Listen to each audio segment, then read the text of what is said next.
Hello gin lovers, welcome back. I'm Bobby Freeman, and today, my friends, we have a little bit of a different video for you. Now, some of you may recognize this because I actually reviewed this a few weeks ago. This is Seagrams Gin, okay? Now, this is the most popular and widely drunk gin in America.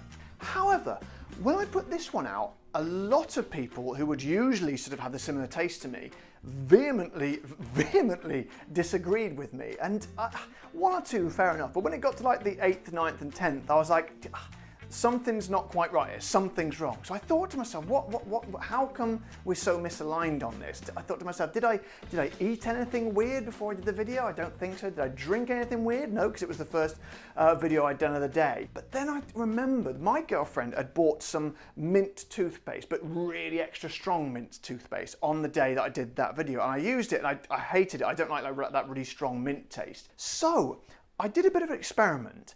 I tried the gin again without using that mint toothpaste, and to borrow a phrase from Janice from Friends, oh my God, totally different. So much so that I felt the need to sort of revisit this to you and sort of show you my findings, because as I always say, I have to be honest on this show, or I don't have to be, but I choose to be. I want to be honest with you, otherwise there's no point in being here. I want to give you my honest opinion on these gins so you don't have to make the mistakes. So I'm going to go through it briefly again for you today. So obviously last time I read a bit about it on the website. I'm just going to recap for people who didn't see it. Now, because it's an American gin, I did an American accent. So it's going to be a bit boring to do the same thing again. So I thought it was what I'd call my general American accent last time. So today I'm going to do it for you in the style of a sort of a Southern Texan style accent. So here goes. Seagrams Gin continues to reign as America's #1. Since the very beginning, we proudly made our gins in America.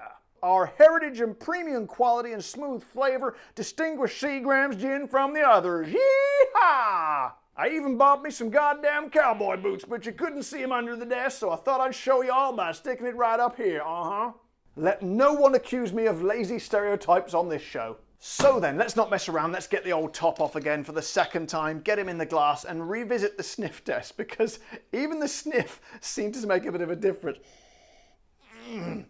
Yeah. Straight away, and that I genuinely did not get this before. There's a kind of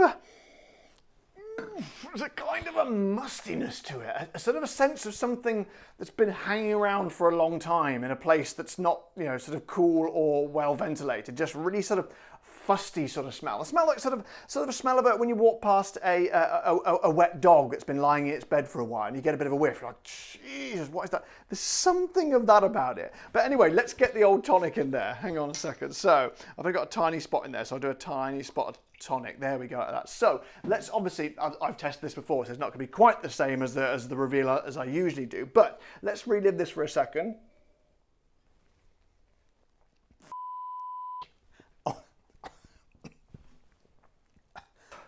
I feel kind of weird doing this, but as I say, I'm just speaking as I find and being honest.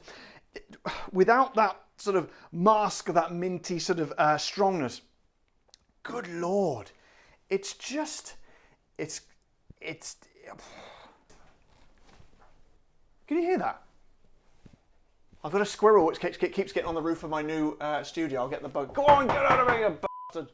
Honestly, it's not just kind of bad, it's quite vile. I don't know how this toothpaste thing happened, but it really sort of masked it, and it made me, I tasted it to me before, it tasted just kind of like a sort of a run-of-the-mill gin, nothing sort of amazing or world-breaking, but just kind of not too bad. But honestly, there's just,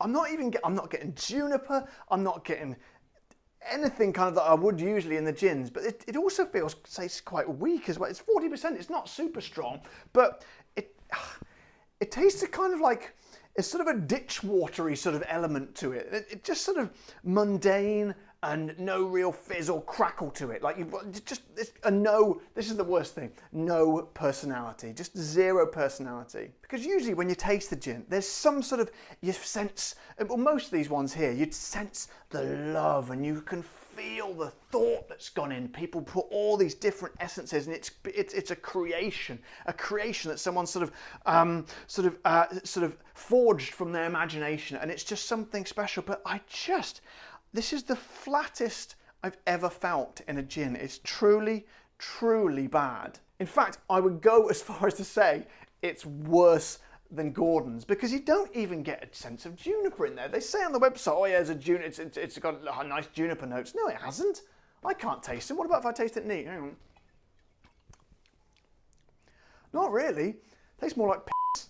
I suppose if you were really strapped for cash, you know, because that's the only good thing about this is it's very, very cheap. It's about $9 a bottle, I think, which is equivalent of like £7.50 or €8.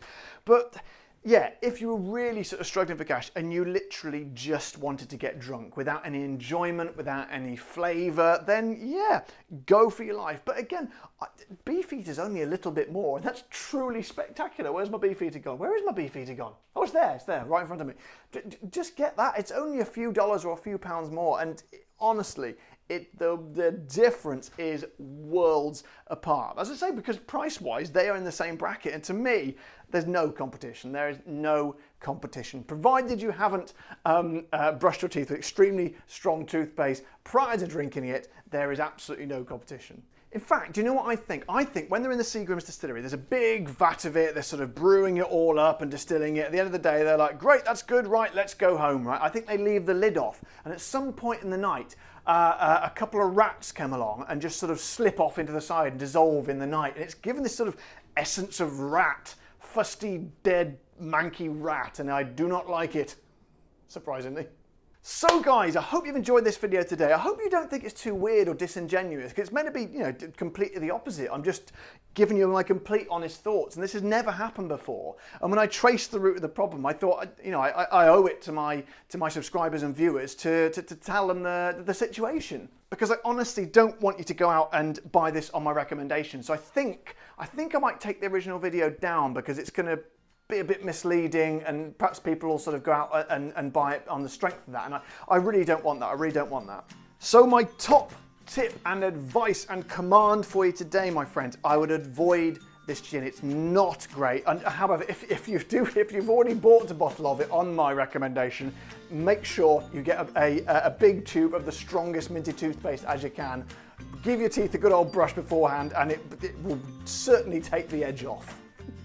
But if this advice has been useful for you, don't forget, as always, to subscribe to my channel and press the like button and the bell icon so you get notified when my new videos come out. And if you want to support the show, head over to my Patreon page as well. But until next time, guys, y'all take care of yourselves and keep drinking the gin.